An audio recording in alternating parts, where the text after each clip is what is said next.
میرے نبی پاک علیہ السلام نے فرمایا ایک بندہ گنجا تھا، کوئی شے نہیں تھی، سر پہ بال بھی نہیں تھے، رویا کرتا۔ اللہ تعالیٰ نے فرشتے کو بھیجا، تجھے کیا چاہیے؟ تو کہنے لگا بال آ جائیں اور تھوڑا مال آ جائے۔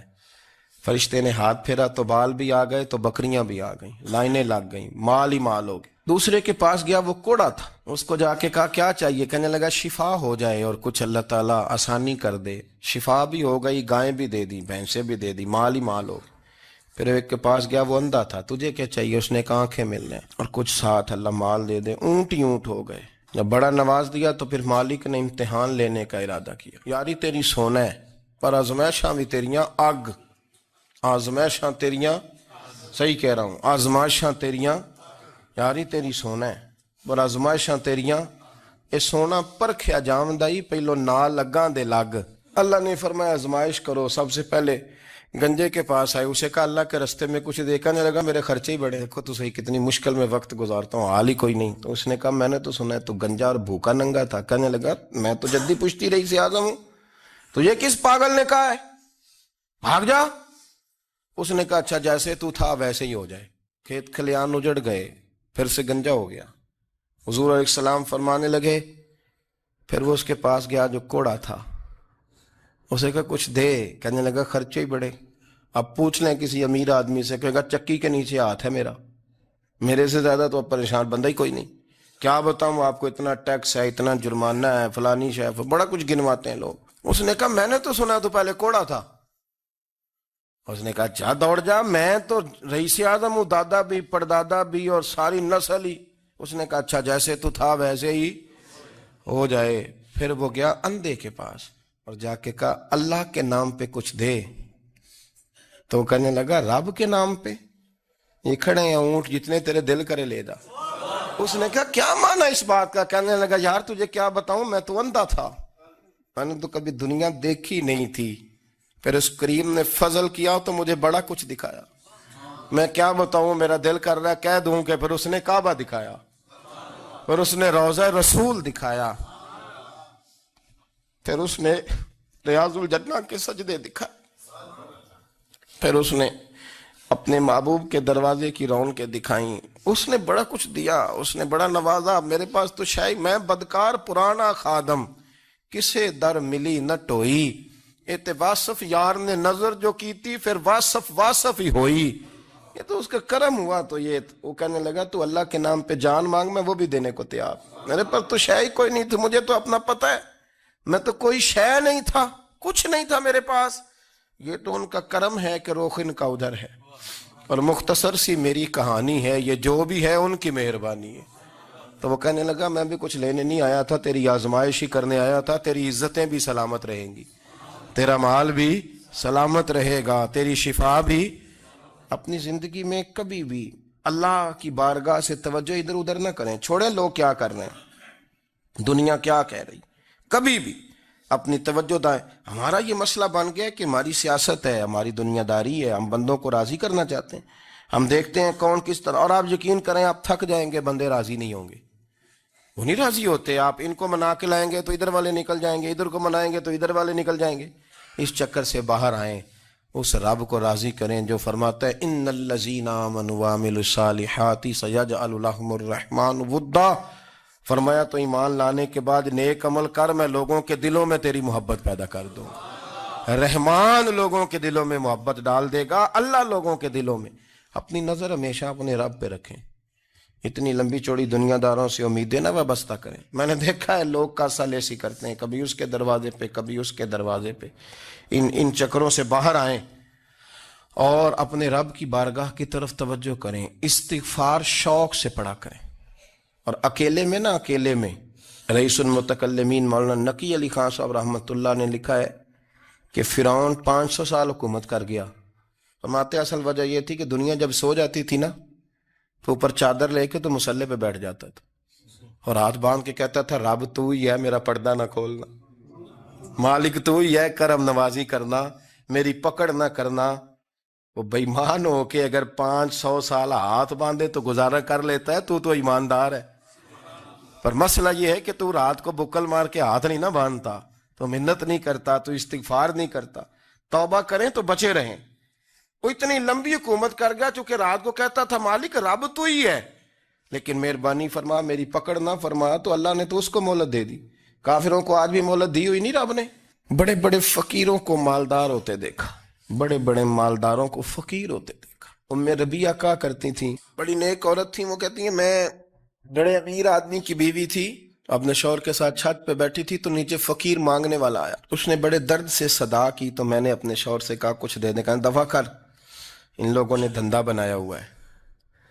کہتی میں میکے سے بھی بڑا مال لے کے آئی تھی، میرے ماں باپ بڑے امیر تھے تو میں نے چوری اپنے خامہ سے نظر بچا کے باتھ روم جانے کے بہانے گئی اور نیچے جا کے 5 دینار میں نے اس فقیر کی ہتھیلی پہ رکھے۔ کہتے اس نے 5 دینار دیکھے، پھر میری طرف دیکھا تو میں نے اس کی آنکھوں میں آنسو چمکتے دیکھے۔ کہنے لگے بی بی رب تیرا بھلا کرے، میں 3 دنوں کا بھوکا ہوں۔ کہ وہ چلا گیا، میں گھر آ گئی، جب باہر آئی تو میرا شوہر کہنے لگا اب اتنی تو تیز ہو گئی ہے اور تو اتنی خود مختار ہو گئی ہے، میرے بغیر پوچھے مال خرچ کرے گی، جا تجھے 3 طلاقیں۔ کہتی میں وزادار باپ کی بیٹی تھی، طلاق لے کے گھر آئی تو میرا باپ ٹوٹ گیا، چارپائی پہ چلا گیا، اوہو یہ کیا بن گیا۔ کہتی بڑی تکلیف رہی، 1-2 سال کے بعد میرے ابا نے میری شادی کر دی۔ اب جس شوہر کے پاس گئی وہ بڑا نیک تھا، پرہیزگار تھا، اللہ نے بہترین صلہ دیا۔ کہتی چھت پہ بیٹھی تھی، دروازے پہ فقیر آیا تو میں نے شوہر سے کہا کچھ دے دوں، کہنے لگا 5 نہ دینا، 15 دینا، 20 دینا، میں فقیر ہوں، میں نے فقر سے دولت دیکھی ہے، اسے خالی نہ لوٹانا۔ کہتی ہے کہ میں نیچے گئی اور جب میں نے اس کی طرف دینار بڑھائے تو میری چیخ نکلی، پیسے پھینک کے میں بے ہوش ہو کے گری، میرا شوہر نے آ کے اٹھایا، اندر لے گیا، پانی منہ پہ چھڑکا، کہنے لگا تجھے کیا ہوا؟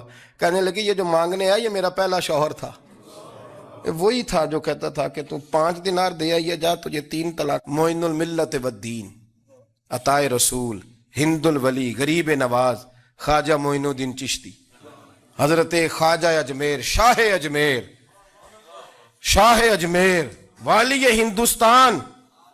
آخری عمر میں سارا دن روتے گزر جاتا، ساری رات روتے گزر جاتی، ذرا سی کوئی بات کرتا تو رو پڑتے ہیں، آنکھیں آنسوں سے بھری رہتی۔ کئی دفعہ اپنے بھی پریشان ہو جاتے ہیں کہ یار تو ایک بات کی جان ہی نہیں چھوڑ رہا۔ تو خواجہ قطب الدین صاحب بختیار کاکی سے لوگوں نے شدت سے بات کریں، اتنا بھی تو نہیں نہ رونا چاہیے، ہر وقت اس کے آنسو کی کریے، عاشق دا کام ہی رونا توڑا، تبھی نہ روئے نہیں منظوری۔ ہر وقت رونے کا کیا مطلب ہے؟ تو خواجہ قطب صاحب کہتے ہیں میں قریب گیا تو میں نے پیر دبائے، میں نے کہا سونیا لوگ تو کچھ بھی نہیں کرتے، تو نے تو کمال کر دیا، 90 لاکھ آدمی مسلمان کر دیا، دنیا کچھ نہیں کرتی، تو نے 50 سال ساری رات مصلے پہ بیٹھ کے رب راضی کیا، تو شہزادہ تھا، حضور کی اولاد تھا، لیکن معین الدین تیرا ایک پلاٹ بھی نہیں، تو نے طالب علم پالے، انہیں غریبوں کو دیا، تو نے نوازا، کوئی شے نہیں تیرے پاس، ہر چیز تو نے، ساری رات روتے ہو، سارا دن روتے ہو۔ خواجہ قطب الدین صاحب کہتے ہیں میں نے جب عرض کیا تو خواجہ صاحب مجھے گلے لگا لیا، چیخ مار کے روئے، کہنے لگے قطب الدین پتر داڑھی سفید ہو گئی، جانے کا وقت آ گیا، جو تو نے نیکیاں گنوائی ہیں وہ ہیں صحیح میرے پاس، پر یار کی بارگاہ میں پیش کرنے کے قابل ایک بھی نہیں، ایک بھی نہیں۔ تو بارگاہ تو دیکھ کتنی بڑی ہے، رسول کریم کی بارگاہ میں پیش کرنے کے قابل ان میں سے ایک بھی نہیں، تو آستانہ دیکھ کتنا بڑا ہے، کیا پیش کروں گا، کیا عرض کروں گا حضور کی بارگاہ میں، کس طرح۔ وہ یار جو بڑے تھے وہ تو ڈرے ہوئے تھے، سہمے ہوئے تھے، وہ تو بڑی بڑی آزمائش میں تھے، لیکن میرا اور آپ کا رٹا 2 نمازیں پڑھ کے 6 نمازوں کا دعویٰ کرنا اور لمبی چوڑی کہانیاں بنانا اور اپنے منہ سے اپنی تعریفیں کرنا، اس سے تھوڑا باہر آئیں۔ رزق بھی میرا اللہ ہی دیتا ہے، علم بھی اللہ دیتا ہے، رزق بھی۔ حضرت سیدنا امام اعظم ابو حنیفہ رحمۃ اللہ تعالی علیہ کے ساتھ ایک شخص کہتا میں نے نماز پڑھی تو عشاء کی نماز تھی، یہ جو لوگ بڑے ہوتے ہیں جن کے پیار کرنے والے بڑے ہوتے ہیں، ان کے گرد خوف بھی بڑا ہی ہوتا ہے، انہیں بڑا ڈر لگتا ہے، بڑی بعض اوقات آزمائش ہوتی ہے۔ عشاء کی نماز کہتے پڑھی تو امام صاحب نے عشاء کی نماز میں تلاوت کی آیتیں فَمَن يَعْمَلْ مِثْقَالَ ذَرَّةٍ خَيْرًا يَرَهُ وَمَن يَعْمَلْ مِثْقَالَ ذَرَّةٍ شَرًّا يَرَهُ، فرمایا جو ذرہ برابر خیر کرے گا وہ بھی قیامت میں دیکھے گا، اور جو ذرہ برابر شر کرے گا وہ بھی قیامت میں اس شر کو دیکھے گا اس کے سامنے آئے گا۔ تو وہ شخص کہتا ہے کہ سارے لوگ نماز پڑھ کے چلے گئے تو امام صاحب رحمۃ اللہ علیہ نے اپنی داڑھی پکڑی رو رہے ہیں، کہتے ہیں وہ ذرہ برابر نیکی کا بدلہ دینے والے، وہ ذرہ برابر شر پہ سزا دینے والے میری سفید داڑھی کو دیکھ مالک، میرے ذرے ذرے سامنے نہ لانا، لوگ تو میری بڑی قدر کرتے ہیں دنیا، میں تو بڑا پہچانا جاتا ہوں، لوگ تو میری راہوں میں پھول لیے کھڑے ہوتے ہیں، مجھے بڑا نوازتے ہیں، قیامت میں رسوا نہ کر دینا، میرے لیے مشکل ہو جائے گی۔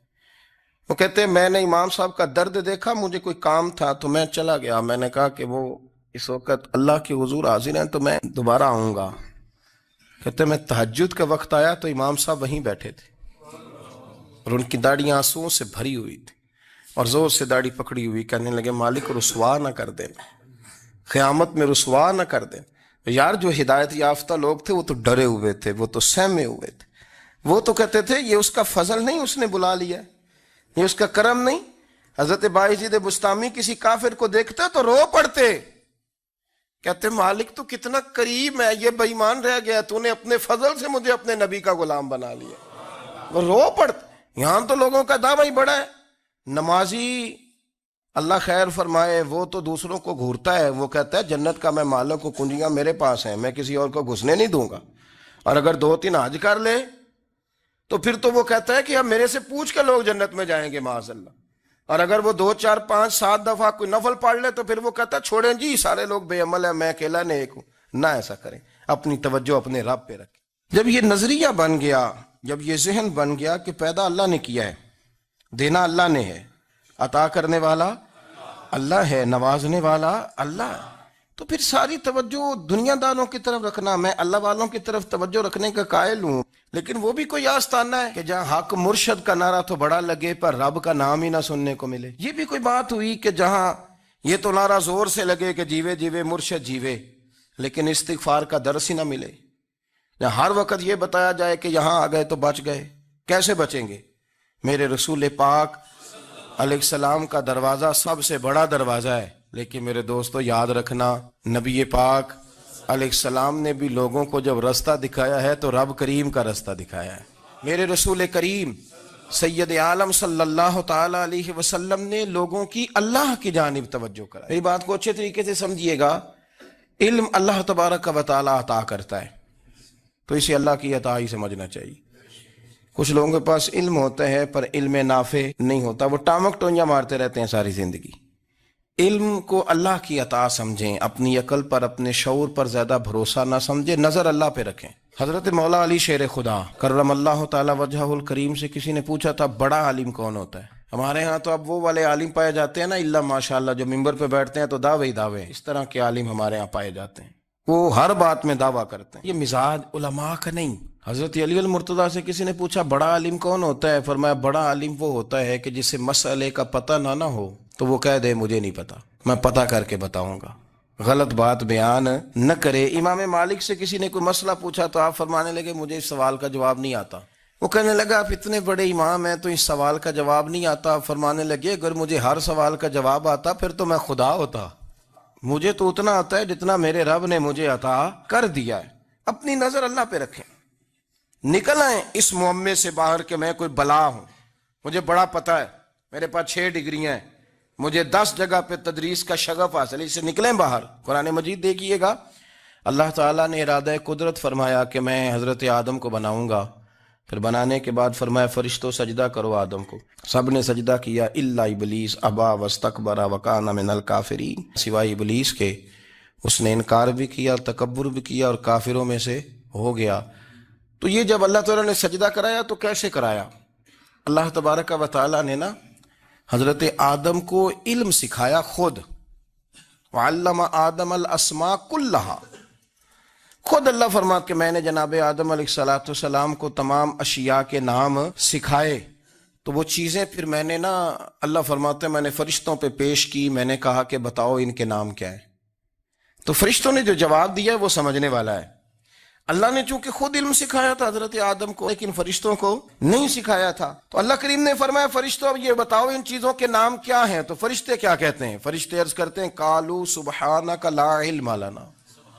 آپ کبھی یقین کریں اس چیز کی لذت لیں تو مزہ آ جائے، کہا قالوا سبحانک، کہنے لگے تو پاک ہے۔ آدم علیہ السلام کو نام سکھا لیے، پھر فرشتوں کے سامنے وہ چیزیں پیش کر کے کہا ان چیزوں کے نام بتاؤ، تو فرشتے کیا کہتے ہیں؟ کہتے ہیں قالوا سبحانک، تو پاک ہے، لا علم لنا، ہمارے پاس کوئی علم نہیں، الا ما علمتنا، ہمیں تو اتنا پتہ ہے جتنا تو نے ہمیں سکھا دیا۔ اور یہ کیوں تو نے ہمیں جتنا سکھایا اتنا پتہ ہے؟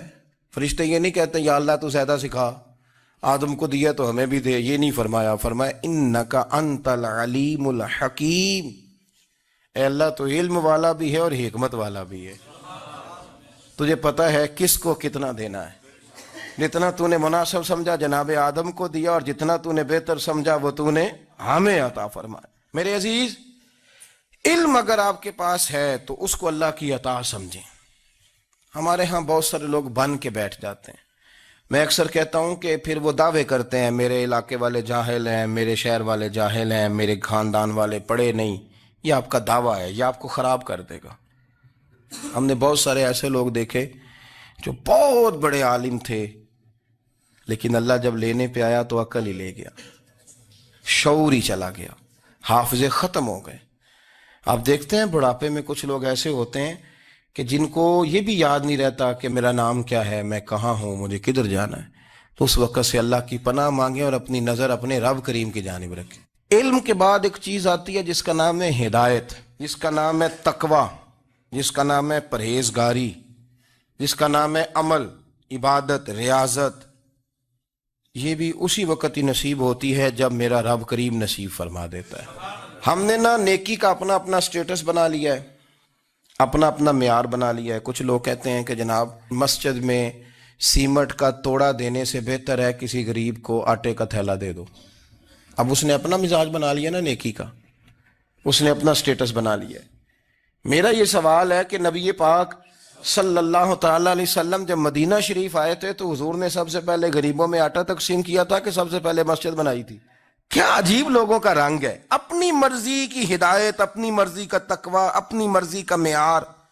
مسجد کوئی بڑا چھوٹا خطیب بھی میری طرح کا ہو نا تو وہ مسجد میں بیٹھ کے جب نبی پاک کی بات کرتا ہے تو کہتا ہے میرے رسول پاک غریبوں کا سہارا بن کے آئے۔ وہ غریبوں کی بات کرتا ہے، مسکینوں کی، لاچاروں کی، کمزوروں کی بات۔ تو مسجد ہی تو وہ ادارہ ہے جہاں سے غریبوں کی بات ہو رہی۔ تو اب لوگوں نے غریب کو اور مسجد کو لڑانا شروع کر دیا، اس کو لڑاؤ کہ مسجد میں پیسے دینے سے بہتر ہے آپ غریب کو آٹے کا تھیلا دے دیں۔ آپ یہ کیوں نہیں کہتے کہ مسجد میں بھی آپ توڑا دیں ایک سیمٹ کا اور ساتھ غریب کو بھی خدمت کریں؟ یہ کیوں نہیں تقویٰ؟